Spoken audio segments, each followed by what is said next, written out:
नमस्कार दोस्तों, मैं विकास दास अन्नपूर्णा कोचिंग सेंटर विजयनगर गुलाबरा। मैं आपको जैसे कि अपन ने पहले टॉपिक डाला था भारत की संविधान की प्रस्तावना का, और उसमें कुछ सामान्य चर्चा की थी। उस चर्चा के बाद दोस्तों मैं आपको आगे प्रस्तावना को बताने जा रहा हूँ। ये जो टॉपिक है ये आपके फर्स्ट ग्रेड, सेकेंड ग्रेड, वरिष्ठ अध्यापक जिसे अपन कहते हैं, रीट, पटवार, कांस्टेबल और पीटीटी, बीएसटीसी, काफ़ी एग्जामों में इसके बारे में क्वेश्चन पूछे जाते हैं।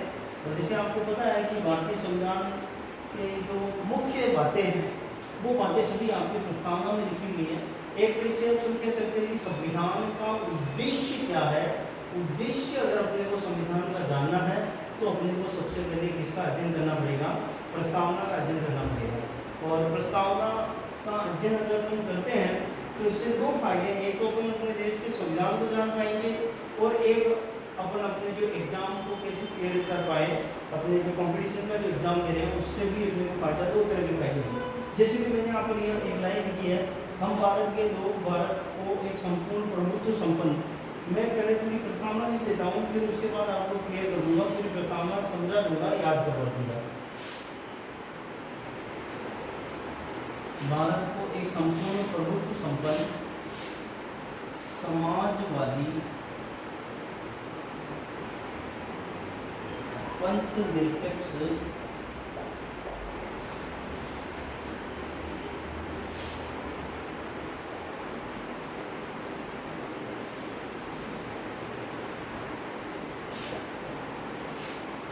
गणराज्य बनाने के लिए तथा उसके समस्त नागरिकों को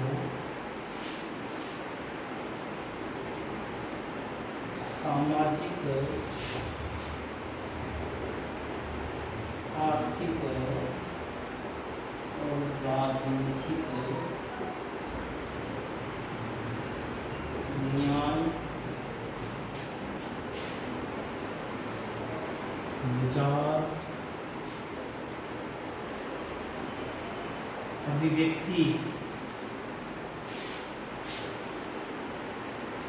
विश्वास, धर्म और उपासना की स्वतंत्रता तथा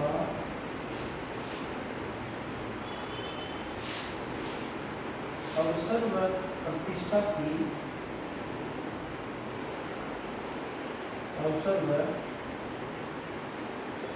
प्रतिष्ठा की समानता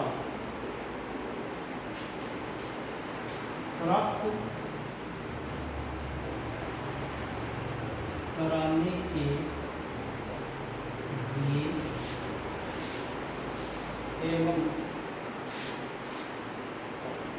उन सब में व्यक्ति की गरिमा और राष्ट्र की एकता तथा अखंडता को सुनिश्चित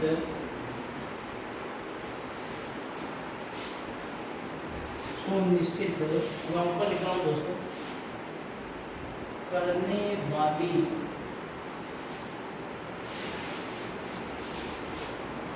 बंधुता को बढ़ाने के लिए दृढ़ संकल्प होकर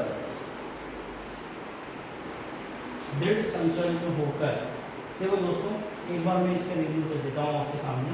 हम भारत के लोग भारत को एक संपूर्ण प्रभुत्व संपन्न समाजवादी पंथ निरपेक्ष लोकतांत्रिक गणराज्य बनाने के लिए तथा उसके समस्त नागरिकों को सामाजिक आर्थिक राजनीतिक न्याय विचार अभिव्यक्ति विश्वास धर्म और उपासना की स्वतंत्रता तथा अवसर व प्रतिष्ठा की समानता प्राप्त कराने के लिए तथा उन सब में व्यक्ति की गरिमा और राष्ट्र की एकता तथा अखंडता को बनाने वाली को सुनिश्चित करने वाली बंधुता को बढ़ाने के लिए दृढ़ संकल्प होकर, इसके बाद मैं आपको धीरे धीरे बोल देता हूँ दोस्तों, आप लोग ध्यान रखना, लिख लेना।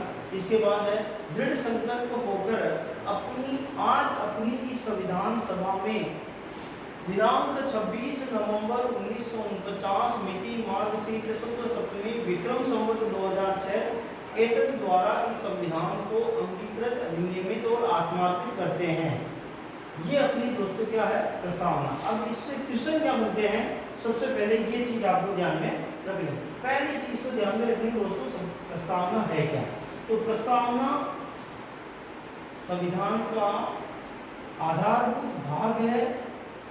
ये 1994 में ऐसा मुंबई बनाम भारत यूनियन जो मामला आया था सुप्रीम कोर्ट का, उसमें बताया गया।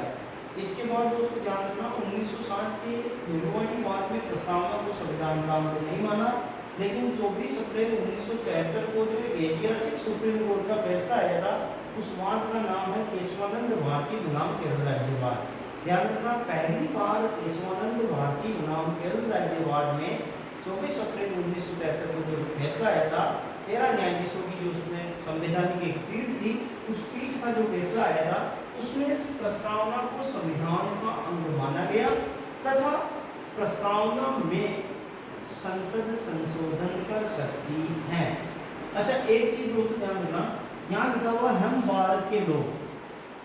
भारत में क्या है, सामान्यतः पॉलिटी में, राजनीति में ये लोगों के सामने समस्या रहती है कि भारत में सुप्रीम क्या है, सर्वोच्च क्या है। क्या भारत में संसद सर्वोच्च है? क्या भारत में कार्यपालिका सर्वोच्च है? क्या भारत में व्यवस्थापिका, जिसे अपन संसदीय मार्ग की, राष्ट्रपति सर्वोच्च है या फिर संविधान सर्वोच्च है?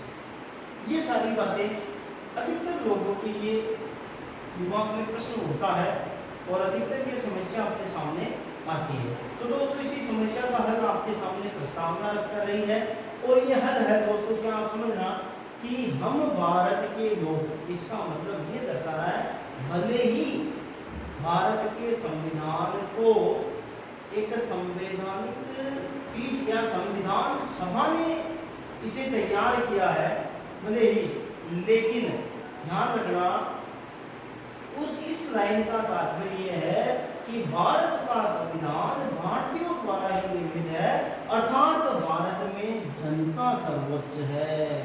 कौन सर्वोच्च है? जनता सर्वोच्च है, जनता सर्वोपरि है। हम भारत के लोग। अच्छा, कई बार दोस्तों सिविल सर्विस में ये क्वेश्चन भी आता है कि प्रस्तावना में कौन से शब्द का कितनी बार उल्लेख हुआ है। तो ध्यान रखना, भारत शब्द का उल्लेख आपके सामने कितनी बार है? 2 बार है। एक तो ये भारत, हम भारत के लोग, और भारत को एक संपूर्ण प्रभुत्व संपन्न। याद रखा, एक एग्जाम में आया वो क्वेश्चन है कि लोक शब्द का उल्लेख कितनी बार है, तो आपके सामने 1 बार ही है। तो ध्यान रखना, भारत शब्द का उल्लेख 2 बार है, लोक शब्द का उल्लेख 1 बार है। फिर उसके बाद आगे आता है दोस्तों एक संपूर्ण प्रभुत्व संपन्न। इसका अर्थ क्या होता है समझना दोस्तों। संपूर्ण प्रभुत्व संपन्न का अर्थ ये होता है कि भारत वर्तमान में, यानी जब अपन आजाद हो चुके थे, उसके बाद जब अपना ये जो देश है या आगे जो देश रहेगा, हम किसी के आंतरिक व बाह्य तौर पर किसी अन्य शक्ति के अधीन नहीं हैं। अपने आंतरिक व बाह्य फैसले भारत की सरकार स्वयं लेती है। दोस्तों समाजवादी शब्द का तात्पर्य दोस्तों आप जानते हो, आपने कक्षा 9-10 में भी खूब पढ़ा होगा। ये एक थॉट है, 2 विचारधाराएं हैं दोस्तों, 2 आइडियाज है, आपने पढ़ा होगा। 2 आइडियाज, पूंजीवाद और समाजवाद। तो समाजवादी का अर्थ ये होता है दोस्तों कि जो जितनी भी संपूर्ण राष्ट्र की जितने भी प्राकृतिक और संसाधन हैं, जितने भी, उन सब पर सरकार का अधिकार है, किसी का निजी स्वामित्व नहीं है। ठीक है दोस्तों, लेकिन इसके बारे में आगे मैं कह सकता हूँ कि 1991 में जब भूमंडलीकरण और वैश्वीकरण की जो नीति अपनाई थी भारत सरकार ने, उसके बाद कहीं ना कहीं थोड़ा पूंजीवाद की तरफ भारत अग्रसर हुआ है। फिर आता है दोस्तों पंथ निरपेक्ष। पंथ निरपेक्ष शब्द का अर्थ होता है दोस्तों इंग्लिश में से सेक्युलरिज्म कहते हैं, यानी भारत, देखो पंथ निरपेक्ष और धर्म निरपेक्ष दो अलग अलग शब्द हैं और उनके शाब्दिक दृष्टि से अलग अलग अर्थ होते हैं। पंथ निरपेक्ष का अर्थ दोस्तों की अपन मान सकते हैं कि भारत सरकार का कोई एक पंथ नहीं है, यानी इसे अपन भारत के संदर्भ में देखें तो इनको दोनों को एक ही धर्म निरपेक्ष और पंथ निरपेक्ष को एक दृष्टि से देखते हैं कि सरकार का या भारत का कोई एक राष्ट्रीय धर्म नहीं है। भले ही भारत में हिंदू जनसंख्या ज़्यादा है, फिर भी भारत का कोई एक पंथ नहीं है, सरकार का राष्ट्र का कोई एक पंथ नहीं है, सभी धर्मों को समान दृष्टि से देखा जाता है। लोकतांत्रिक गणराज्य दोस्तों, लोकतांत्रिक यानी कई बार अपन कहते हैं अपना देश कैसा है, लोकतंत्र है या राजतंत्र। आप जैसे जानते हो कि राजतंत्र का तात्पर्य हुआ राजवंश राजा का बेटा, और लोकतंत्र में लोगों का शासन। जैसे कि आपने अब्राहम लिंकन की परिभाषा पढ़ी होगी, जनता का जनता के लिए किया गया शासन। लोकतंत्र में अपन देख सकते हैं कि लोकतंत्र भी दो प्रकार के, एक तो स्वतंत्र लोकतंत्र, ये एक प्रतिनिधित्व लोकतंत्र है। प्रतिनिधित्व लोकतंत्र वर्तमान में भारत में दोस्तों, क्योंकि जनता द्वारा जो प्रतिनिधि चुने जाते हैं वो प्रतिनिधि शासन कर रहे हैं। जैसा आपने देखा होगा विधानसभा में जनता भेजती है, संसद में जनता भेजती है। ठीक है दोस्तों, गणराज्य, गणराज्य से तात्पर्य है दोस्तों, गणराज्य से अपन ये समझ सकते हैं कि किसी भी राष्ट्र का सर्वोच्च पदाधिकारी या मुखिया जो होता है उसका पद वंशानुगत न होकर जनता द्वारा चुना जाता है। फिर दोस्तों बनाने के लिए तथा उसके समस्त नागरिकों को सामाजिक आर्थिक राजनीतिक न्याय, ध्यान रखना दोस्तों, कई बार पूछा जाता है कि कितने प्रकार की अपने संविधान में न्याय की बात की गई है, न्याय नागरिकों को दिया गया है। तो सामाजिक आर्थिक व राजनीतिक 3 प्रकार का न्याय है। और दोस्तों आपसे इसी क्रम में भी ध्यान रखना, पहला सामाजिक, दूसरा आर्थिक और तीसरा राजनीतिक न्याय। क्योंकि कई बार एकदम स्मार्ट है वो इसको क्रम से भी पूछ सकता है कि प्रस्तावना में न्याय जो दिए हुए हैं वो किस प्रकार दिए हुए हैं, उनको सही व्यवस्थित क्रम से बताइए।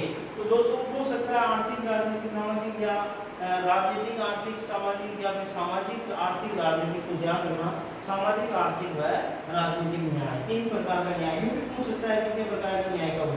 अच्छा दोस्तों, इसी 3 प्रकार के सामाजिक आर्थिक राजनीतिक न्याय का और उल्लेख कहाँ है, तो संविधान के अनुच्छेद 38 में भी इसका उल्लेख किया हुआ है। फिर उसके बाद आता है दोस्तों विचार, अभिव्यक्ति, विश्वास, धर्म व उपासना की स्वतंत्रता। ध्यान रखना दोस्तों, भारत में अपने विचार रखने की स्वतंत्रता है, आपको अभिव्यक्ति की स्वतंत्रता है, आप चाहे जिसमें विश्वास कर सकते हैं, आपको विश्वास की स्वतंत्रता है, धर्म की स्वतंत्रता है। इस धर्म की स्वतंत्रता को आगे चलकर मौलिक अधिकार में और आगे हम पढ़ेंगे। अनुच्छेद 25 से लेकर 28 तक किस प्रकार धर्म की स्वतंत्रता दी हुई है, वहाँ इसका और विस्तृत उल्लेख किया गया है।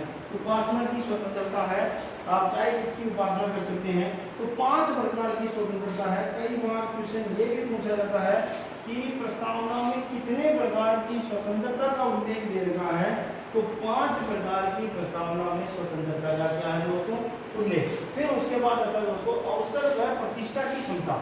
ध्यान रखना दोस्तों, 2 प्रकार की समानता है, अवसर की व प्रतिष्ठा की। भारत में सभी लोगों की, चाहे वो किसी भी धर्म का हो, जाति का हो, पंथ का हो, सबकी प्रतिष्ठा भारत में समान है, सबको समान अवसर मिलेंगे, संसाधनों पर सबको क्या है, समान अवसर दिया जाएगा प्राप्त करने के लिए। तथा एवं उन सब में व्यक्ति की गरिमा और राष्ट्र की एकता और अखंडता को सुनिश्चित करने वाली बंधुता को बढ़ाने के लिए दृढ़ संकल्प होकर आज अपनी संविधान सभा में, जैसे कि आपने आगे पढ़ा था, 26 नवंबर 1949 का दिन था और मिति मार्ग से शुक्ल सप्तमी थी और उस संविधान सभा ने इसे अंगीकृत आत्मार्पित किया था दोस्तों वेरी इंपॉर्टेंट तथ्य अपने इसके प्रस्तावना के बारे में जाने हैं। आप इसके एक बार स्क्रीनशॉट ले सकते हैं। इस वीडियो को बार बार दोहरा कर पढ़ना। इंपॉर्टेंट बात है दोस्तों, ये जो शब्द है इनके अर्थ आना समझना जरूरी है और कौन से शब्द का कितनी बार उल्लेख किया है। और एक बात ये आपको समझनी है दोस्तों कि 1960 के बेरूवाली वाद, इंपॉर्टेंट तथ्य ध्यान से सुनना। 1960 के बेरूवाली जो बात था, बेरूवाली का नाम भारत का यूनियन का जो बाद आया उसके अंतर्गत प्रस्तावना को संविधान का अंग नहीं माना गया था, लेकिन 1973 के केशवानंद भारती बनाम केरल राज्यवान में प्रस्तावना को संविधान का अंग मान लिया गया तथा उसके बाद से प्रस्तावना में संसद संशोधन कर सकती है। और दोस्तों ध्यान रखना, वेरी इंपॉर्टेंट तथ्य जो है वो मैं आपके लिए बताने जा रहा हूँ कि ये यहाँ पर ग्राम में 42वें संविधान संशोधन 1976, 42वें संविधान से सुनना, 42वें संविधान संशोधन 1976 में इंदिरा जी के समय संशोधन हुआ और प्रस्तावना में 3 शब्द जोड़े गए। एक तो आपका समाजवाद, एक आपका पंथ निरपेक्ष और एक आपका दोस्तों है तीसरा अखंडता। तो कितने शब्द जुड़े हैं? 3 शब्द। ध्यान रखना दोस्तों, प्रस्तावना में एक बार ही संशोधन हुआ है, 42वां संविधान संशोधन 1976। 3 शब्द जोड़े हैं, समाजवाद, पंथ निरपेक्ष व अखंडता। तीनों शब्दों के बारे में कई बार पूछा हुआ है, आगे भी पूछा जा सकता है। पूछ ले उस समय प्रधानमंत्री कौन थी, तो उस समय ध्यान में रखना आपको प्रधानमंत्री 1976 में कौन थी? श्रीमती इंदिरा गांधी थी। उसके बाद दोस्तों ध्यान में ये रखना आपको कि प्रस्तावना को याद कैसे रखें। तो प्रस्तावना को याद रखने का सबसे बढ़िया तरीका दोस्तों, आपको रटनी नहीं है, आपको मुख्य मुख्य बातें ध्यान में रखनी है। एक तो इसकी जो 5 प्रकार की स्वतंत्रता है, विचार, अभिव्यक्ति, विश्वास, धर्म और उपासना, ये ध्यान में रखनी है। 3 प्रकार का न्याय दे रखा है, सामाजिक, आर्थिक और राजनीतिक न्याय। अवसर व प्रतिष्ठा की समानता, 2 प्रकार की समानता की बात कर रखी है। और जैसा कि अपन ने देखा, अखंडता, पंथ निरपेक्ष और समाजवाद 3 शब्द जुड़े हैं। ये मुख्य बातें, भारत शब्द का उल्लेख 2 बार, लोक शब्द का उल्लेख 1 बार। ये मुख्य जो बातें हैं, पंथ निरपेक्ष या फिर प्रभुत्व संपन्न जो शब्द है वो क्या कहना जाता है। और हम भारत के लोग ये बताना चाहता है कि भारत में सर्वोच्च जो सुप्रीम है वो है भारत की जनता। एक बार फिर मैं आपके सामने प्रस्तावना बोल देता हूँ, इसी तरह प्रस्तावना को याद करिए। और प्रस्तावना में मैं ये तो नहीं कहूँगा कि इससे बाहर कुछ नहीं आएगा, लेकिन मेरी तरफ से पूर्ण मैंने 100% देने का प्रयास किया है और इससे कुछ मेरे हिसाब से बाहर नहीं आएगा।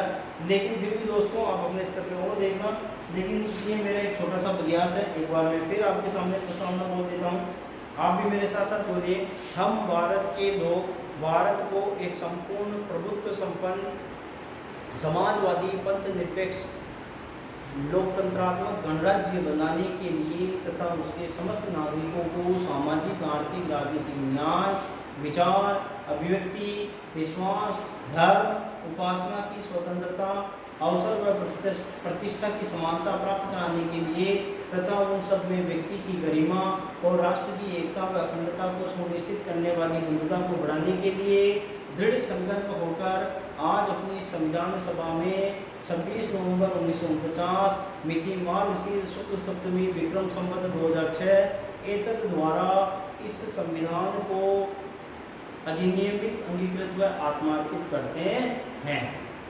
ठीक है दोस्तों, और इसी के साथ आपको आगे नेक्स्ट टॉपिक में मिलते हैं। ध्यान रखना दोस्तों, इसको मुख्य जो इसके जो पॉइंट है, मुख्य शब्द है, इनके अर्थ जानना जरूरी है और मुख्य बातें आपको ध्यान में रखना जरूरी है दोस्तों। ओके दोस्तों, नेक्स्ट टॉपिक में मिलते हैं।